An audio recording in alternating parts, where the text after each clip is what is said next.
ईशान किशन को कप्तानी से हटाने का बीसीसीआई के रणजी ट्रॉफी में क्या मकसद रहा है। जिस तरह से ईशान किशन कप्तान बनाने के लिए रणजी ट्रॉफी में सबसे नंबर 1 पे चल रहे थे, लेकिन जिस तरह से गौतम गंभीर मेंटर के तौर पे आए हुए हैं, जिस तरह से उनकी प्लानिंग कुछ और ही चल रही। अब हमें गौतम गंभीर की रणजी ट्रॉफी से प्लानिंग से यह पूरा क्लियर हो चुका है कि जिस तरह से गौतम गंभीर हर परफॉर्मेट में, चाहे T20 हो, चाहे टेस्ट हो, चाहे फिर वनडे हो, वह हर फॉर्मेट को अलग करना चाहते हैं। जिस तरह से हर फॉर्मेट में अलग कप्तान बनाना चाह रहे हैं, अलग विकेट कीपर बनाना चाह रहे हैं, अलग अलग इस टीम में जिस तरह से सिलेक्शन हुआ है और जिस तरह से ईशान किशन को लेकर एक जिस तरह से कप्तानी न देकर बल्कि विकेट कीपर के तौर पे उनका प्रदर्शन देखना चाह रही है बीसीसीआई।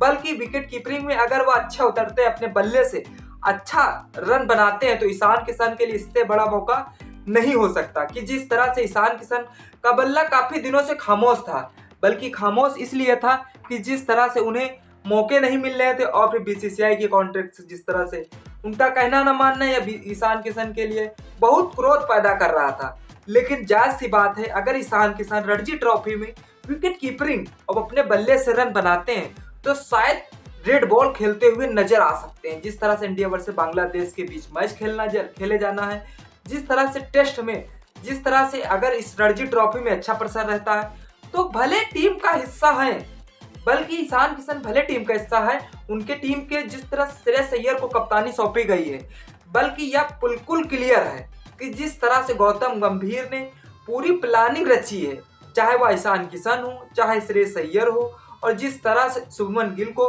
कप्तान बनाया है, ऋतुराज गायकवाड़ को कप्तान बनाया, अभिमन्यु ईश्वरवन को कप्तान बनाया है। ये 4 कप्तान है, 3 तो परफॉर्मेंट इंडिया के लिए खेल चुके हैं, लेकिन चौथे कप्तान जो बनाया है वह शायद इंडिया परफॉर्मेंट के लिए अभी नहीं खेले हैं। लेकिन सबसे बड़ी मुद्दे की बात यह है कि जो टीम का प्रदर्शन रहेगा, इसमें से यह बिल्कुल तय होगा जो टीम में अच्छा प्रदर्शन करता है वह जो टेस्ट में खेले जाने इंडिया वर्सेस बांग्लादेश, उसमें सिलेक्शन तो पक्का है। लेकिन सबसे बड़ा ईशान किशन के लिए अपडेट है, ईशान किशन के लिए जिस तरह से उन्हें विकेट कीपिंग के तौर पर देख रही हुई बीसीसीआई, अगर विकेट कीपिंग में अच्छा प्रदर्शन करती है तो शायद ईशान किशन के लिए इससे बड़ा मौका पहली बार मिला है। अगर इस मौके को में गवा देते हैं तो शायद ईशान किशन के लिए अब हम कुछ नहीं कह सकते। जिस तरह से ईशान किशन का प्रदर्शन रहा, श्रेयस अय्यर को टीम को डी कप्तान बनाया गया, टीम का कप्तान बनाया गया ईशान किशन। भले इस टीम का हिस्सा है, लेकिन ऋषभ पंत टीम डी में चुने गए हैं। ओपनर शुभमन गिल को कप्तानी दी गई है टीम ए की, और अभिमन्यु ईश्वरन को टीम बी की कप्तानी गई, ऋतुराज गायकवाड़ को टीम सी का कप्तान बनाया गया है। लेकिन जो 5 सितंबर से शुरू होने वाली इस टूर्नामेंट में, इस रेड बॉल को सीजन की शुरुआत होगी। इस सीजन में जिस तरह से रोहित और विराट दोनों क्रिकेटर्स पर निर्भर करता है कि जसप्रीत बुमराह नहीं खेले। हमने पहले ही एक वीडियो में बताया था कि यार जिस तरह से बीसीसीआई की सारी चाल थी कि जिस तरह से पहले अनाउंसमेंट करो कि सारे प्लेयर मैदान में दिखेंगे, फिर बड़े प्लेयर मैदान से नहीं, उनको टीम में ही नहीं जगह बनती है।